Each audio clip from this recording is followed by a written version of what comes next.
Jada 10 urte pasako dira, hurrengo urtean, ikusmira berriaken egon nintzela, lehenengo edizio hortan.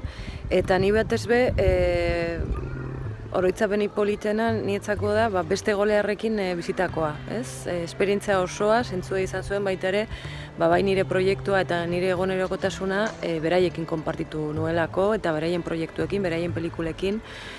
Tarte hori eduki genuelako zinea zentruan, gure bizitzako zentruetan jartzeko, eta horretaz berba egiteko proiektu eta zinemaz denbora guztian. Batez be, garaia haietan lehenengo edizioan 4 ginen, eta ni batez be konpartitu nuen egunerokotasun hori Sazio Baino eta Pablo Alvarezekin, eta beraiekin esperientzia eta dena guzti hori konpartitzea izan zen ederrena niretzako.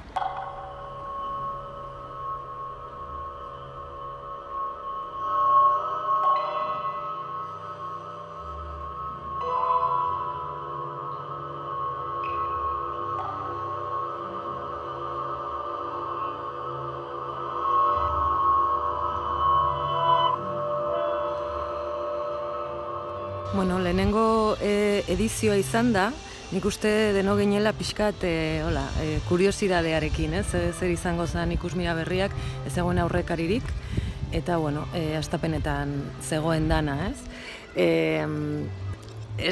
Ni behintzan ez nuen pentsatzen olako garapena izango zuenik, eta gaur egun ikusmira berriaken duen izena izango zuenik programa, ez?